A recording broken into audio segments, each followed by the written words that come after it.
Good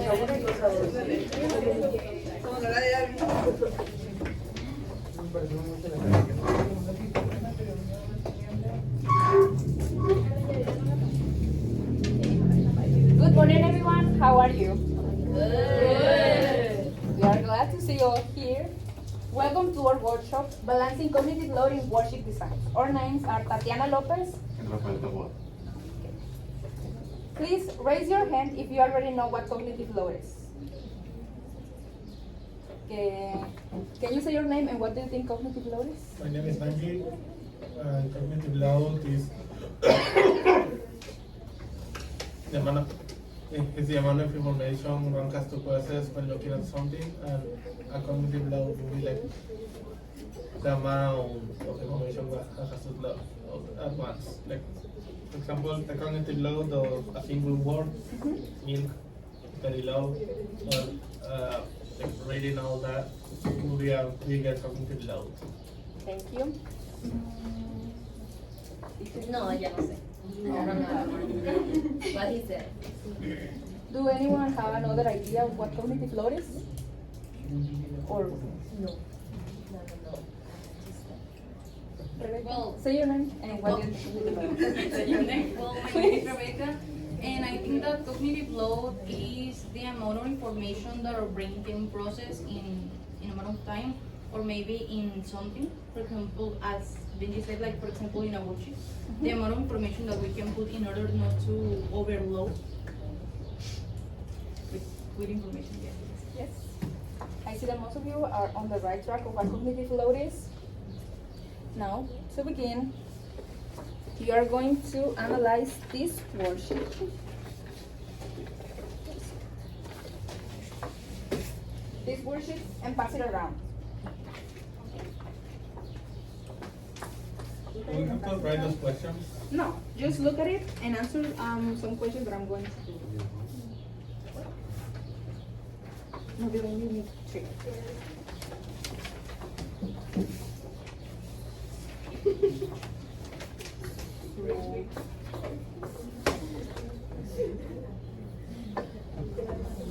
Is it clear what you have to do in this worksheet? No. Are the instructions clear? Like, do you know what the title is? We know the title. Oh. Yes. And would you use something like this in your classroom? No. No. Why wouldn't you use something like this in your classroom? It's too much. It's too messy. Like it jumps from one point to the other. It's like what? Right? It's like zigzagging. Yes, you can barely read. Yes, if there is a little less, there's not much space to write on. Also, the ask questions part is like way too vague. It's like what does that mean? Like, it doesn't tell me the instruction. Like, yeah. What questions are we going to write? Yeah. Oh. Today, we will talk about cognitive load and how to balance it in the creation of worksheets. We will explain why this session topic is important, what cognitive load is, and who the author is, and how to balance items in the creation of worksheets. You will also create and submit a coherent worksheet that you will have to submit in a Google form, and at the end we will have time to answer any question that you may have. How are we gonna create the worksheet? We'll see that later. We'll see. First, why is this session important? Students, as you and me, have limited working memory capacity. So when there is a lot of information to process and a lot of distracting items and unclear instructions, and students won't be able to focus on the purpose of the worksheet, what are they going to do, and the content that they are supposed to receive. So their mental effort is not, well, as I said, their mental effort is not focused on the right thing. That's why we need to avoid overloading students' working memory by avoiding places a lot of elements in the worksheet. By this, we can divide the worksheet into sections and present one task at a time or one language item at a time. Then, design clear and organized materials and instructions.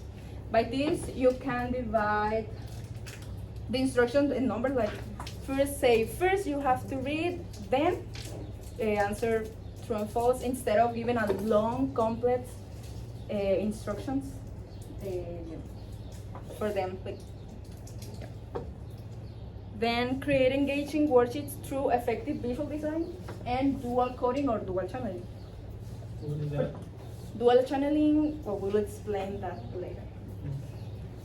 For this, you can combine text and images, like for example, placing a picture next to vocabulary, so they have both written information and visual information, so they can connect it better in their minds, cognitively. And next, finally, use clear language that matches the student's proficiency level. You don't use complex language with A2 or beginner learners, right? So you have to use appropriate and graded language for them. Instead of giving a long instruction, as I said, you have to use imperative and straightforward language so they know, so they can process the instructions better. Now, what is cognitive law? Cognitive law was first presented by John Swaller in 1988. It says that our working memory is extremely limited in capacity by both images and rhythm. So learning breaks down when it becomes overloaded. When it becomes overloaded, by this meant when there's a lot of information to process in the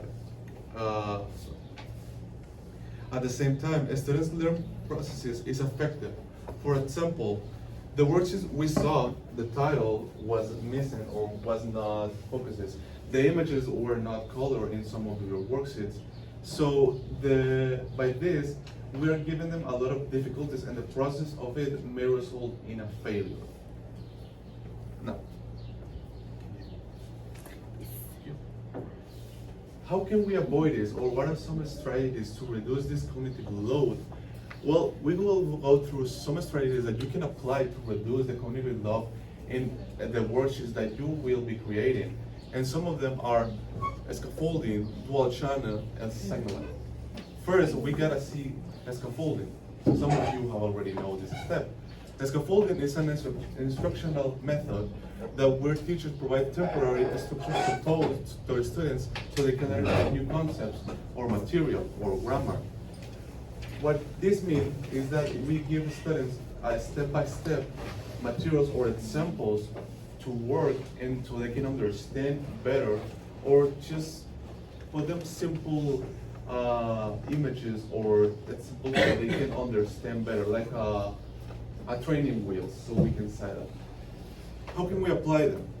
As I said, by giving simple and clear instruction without leaving some difficult, so we can reduce the cognitive load. And also some examples.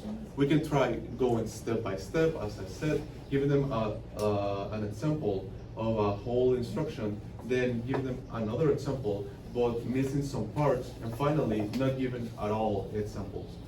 Then can you go back? Give them complete models or examples not fully complete. Then we have dual channel. Dual channeling is the process of how the brain or the process of the visuals and also the reading information goes to our brain. Think it of as a whole computer. So our brain is divided in two parts. One that processes the whole information that is written or vocals, and one that is all images, so pictures and videos. So if we process our brain or we overload the information that we're giving to students, those two parts are were not connected and do not digest the whole information correctly, and they may struggle or they may cause a stress or anxiety in our students. So what can we do? We can always reduce the amount of text and images to put in our worksheets. We can try deleting some elements that stand out too much, because if we put some elements, we can overload the part that is the image in our brain. But also, we can divide the text into small chunks so we can reduce the charge that is in our part of the brain that is in charge of processing all the tests and all those vocals. And finally, signaling. Signaling is used specifically in lower level students. Like for example, we often don't know where the most important information is. That's why signaling is important. We try to, well, it is, we can use or we can try to use bolds, italics, or also we can highlight or use word banks to focus the attention on our students so we can not lose track in our worksheets. For example, we can always use bolds of how can we emphasize on what are we trying to teach.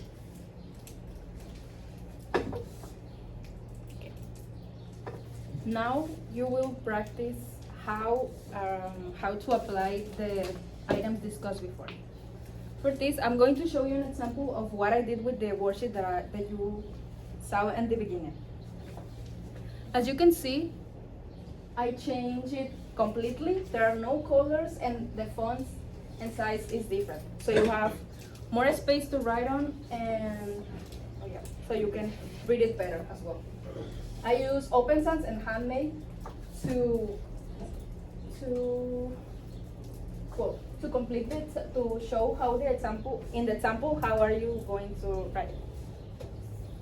Then, I included simpler instructions, and we divided the worksheet in sections, so they have only one language item at a time. Here they have present continuous, and the other they have present simple.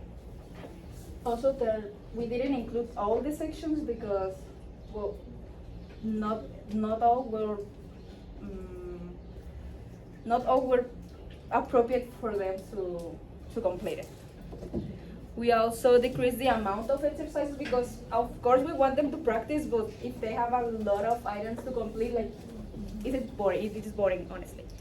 And we only included meaningful symbols, only one pencil, because by trying to make it engaging for the students, we are only creating distractions for them. So they are not focusing on the thing that they have to complete. Now the instructions. In pairs, you are going to choose how are you going to edit the worksheet that I'm going to give to you. Okay, there are two types. This one and I'm going to give it to you in a minute. Remember that you have to submit it, so you can do it in PDF or image. It doesn't matter, but make sure that all your names are in the worksheet. Then edit the worksheet. Implement the points discussed before and follow the example. I'm going to show you the example that we did, and you will have 12 minutes for this. What are you going to do? We're going to modify the worksheet to make it more appropriate for students' level and context. Where are you going to edit the worksheet? Paper. And how much time do you have for this? 12 minutes. Okay. Are you in pairs? No. You can pair with in paper.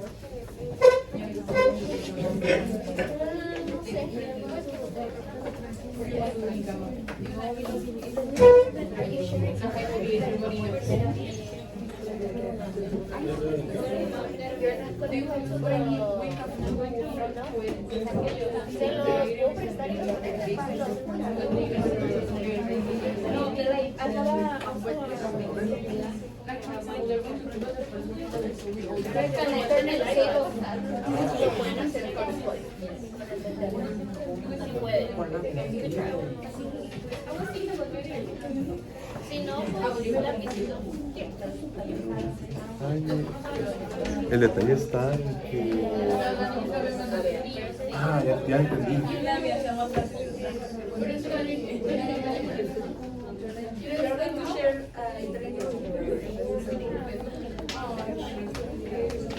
Wait.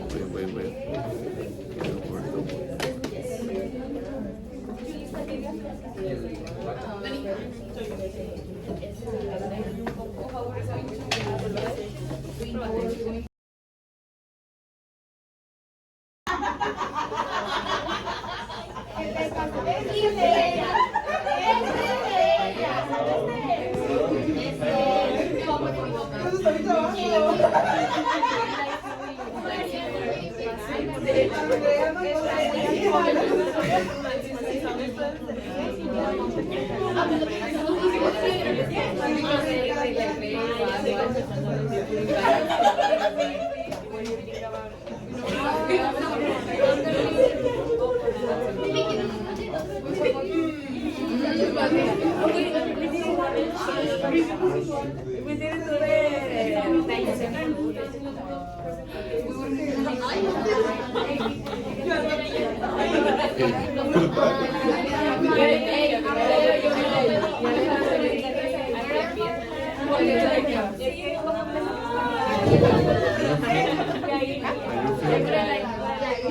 you sure? Are you sure? Hello, teacher.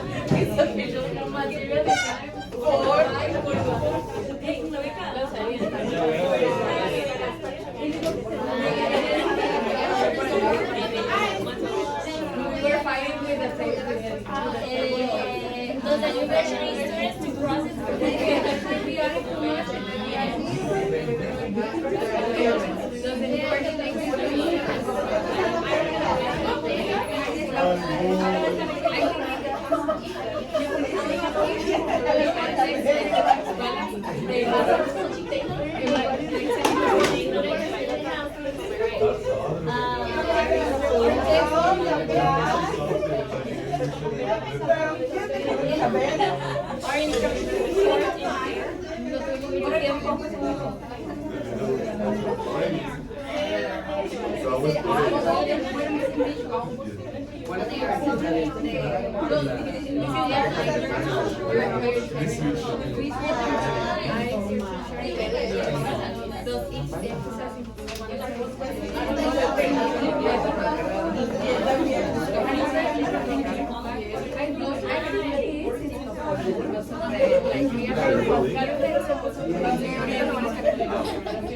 They repeat the same.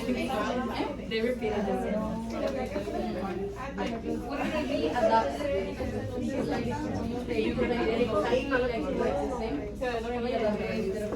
You are just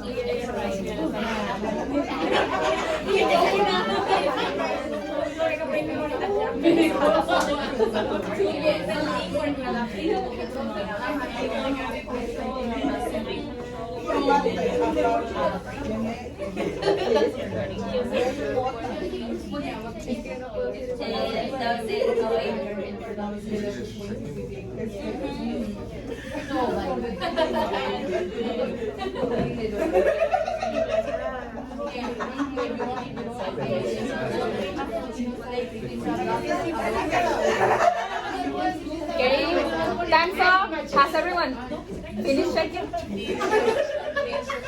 Okay. Thumbs up?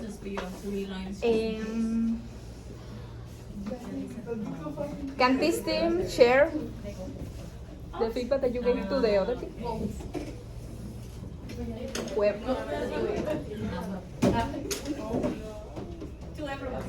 Okay, well, the new version that they created does allow for students to process one item at a time, and it is not smooshed together like in this one. And also, we don't cover the instructions with the visuals, like the little stars that cover the verb the student need to do. And also,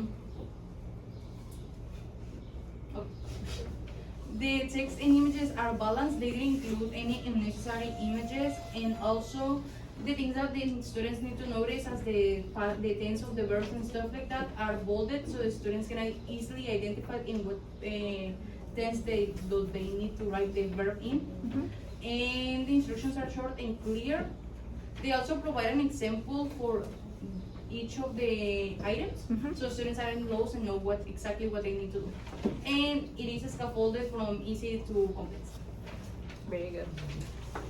That team in the back, can you share? Yes.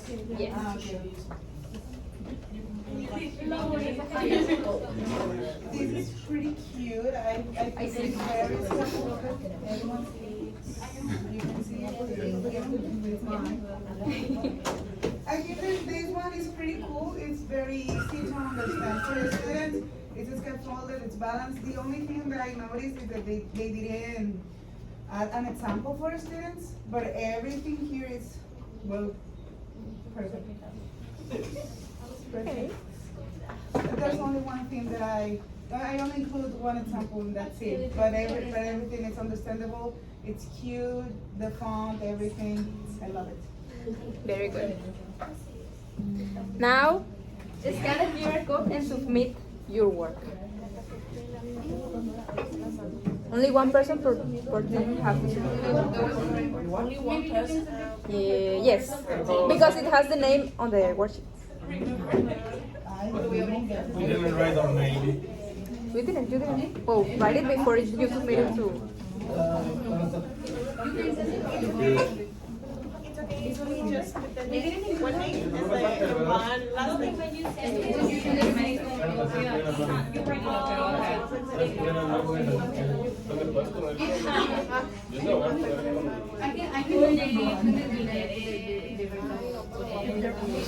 I'll just wrap it up here and then I'll go to the other one and wrap it up there. Okay. So we don't know how to do We're going to wrap it up. Teacher, are we going to wrap it up the both sessions or? No. I'll wrap it up here so that they can leave and then I'll go to the other one and wrap it up. Like the event. After you guys finish. We're going to do the wrap up.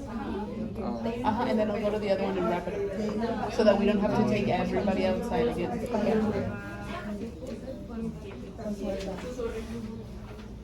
I hate it when the phone starts Give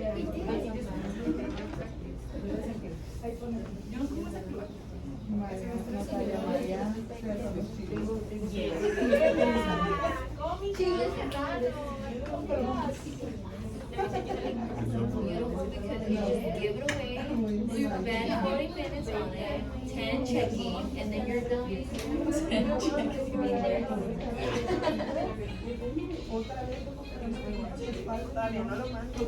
Why is Canva?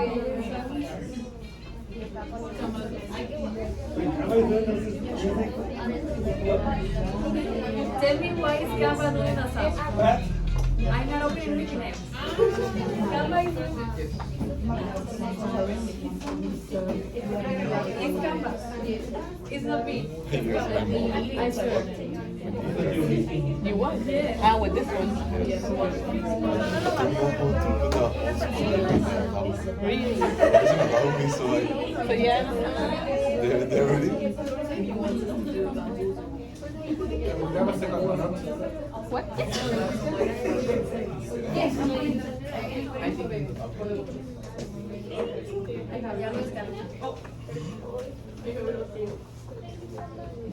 Do you send it or do you send it? I just need to submit it. It's about a lesson they haven't had.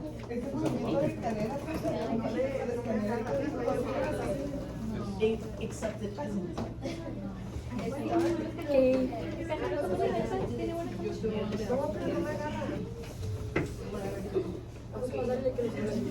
What is your name? I have a question. Do I put my name? Teacher, we each need to submit it. Each. Like in the other one because it's only your name. So they have to put your name. No, everybody individually submits it. It's one per person. Because on the list, we're only taking one name.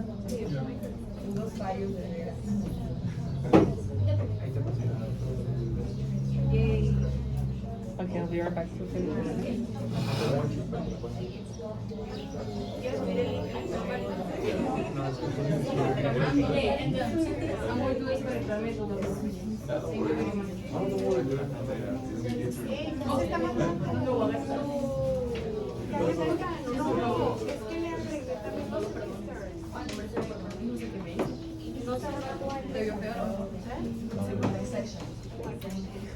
Sorry.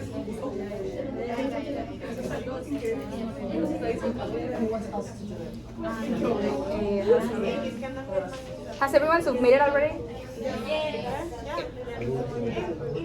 Yeah, I already said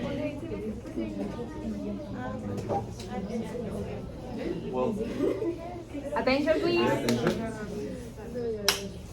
To conclude, we would like to add that the balancing or cognitive load into the worksheets is a key fact into teaching our students or how to learn for a new language. Balancing it is not easy. It has a lot of elements, and we know as teachers that it may be difficult something, or in some scenarios are more easy than others.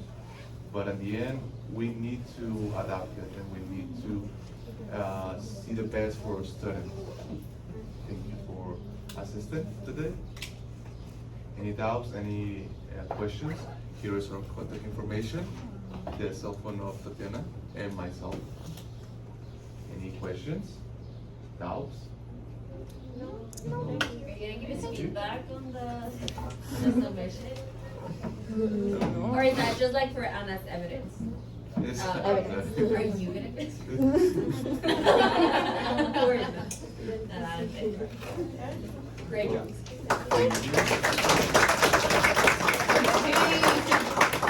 Down. I'm just going to wrap it up here to not make everybody join us outside again. So to wrap things up, I want to share a quick final thought from Brian. Who do you think I'm going to quote? Tomlinson. Brian Tomlinson.